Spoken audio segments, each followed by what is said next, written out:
You're listening to Ramsey Everyday Millionaires, where we talk retirement, building wealth, and outrageous generosity. Let's start this hour with Tyler in Riverside, California. Hey, Tyler, what's up? Hi, thanks for taking my call. Sure.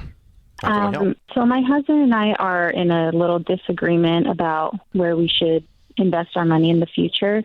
I want to invest in the mutual funds, and he wants to only invest into property because he's afraid of doing the stock market and everything.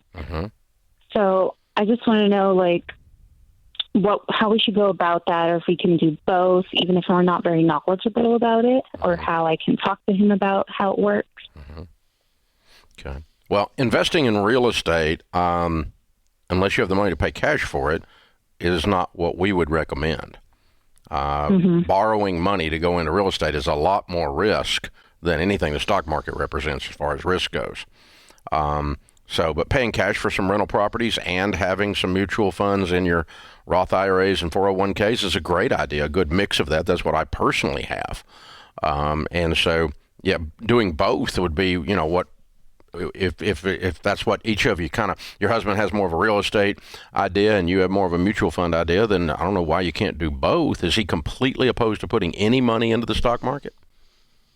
He's really wary about it. Even when I try to tell him how it works, based on just, what I hear from you, knowing that, we don't have to worry about it. We don't have to do it ourselves. Once it's in there for 20 to 30 years, we know it's going to be good. But what is he wary about?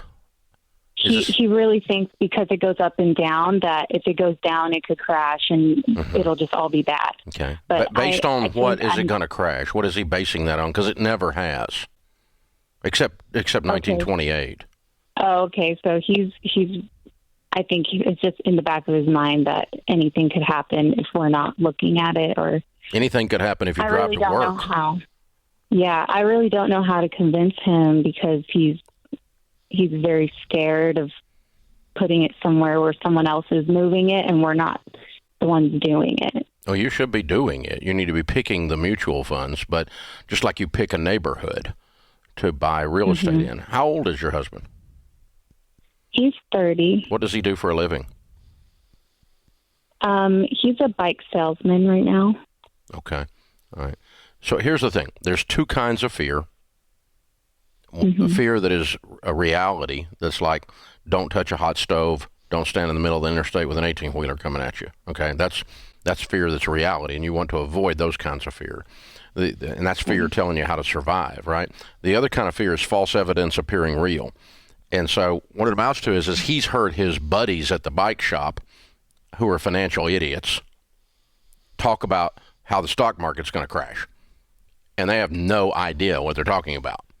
And so he needs better sources of information. He needs to learn some more, because the more knowledge you have, the first time you get we'll use a metaphor that works here. The first time you get on a bicycle, when you're learning to ride a bike when you're 4 or 5 or whatever it is, right?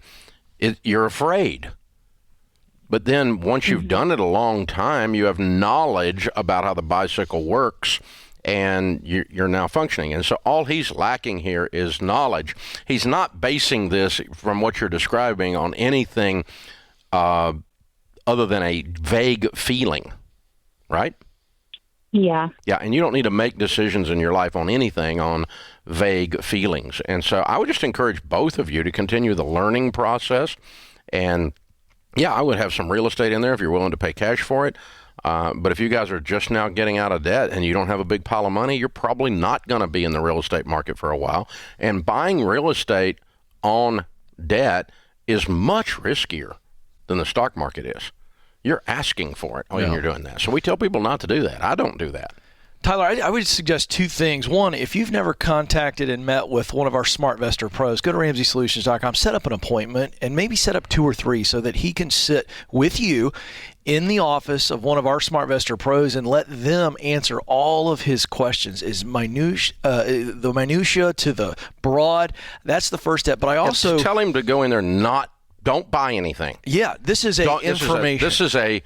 We're going to go to class. Right. And you're going to do this as a favor to me. Right. Then the other thing is I'm going to tee Dave up really quick, Tyler, because over the course of 50, 60 years, what's been the average rate of return on the stock market? A little over 11, close to 12. Yeah. She's got to speak in super simple terms, almost the Ross Perot poster board. Here's the graph. Here's what it's done over a long period of time. Simplicity will help.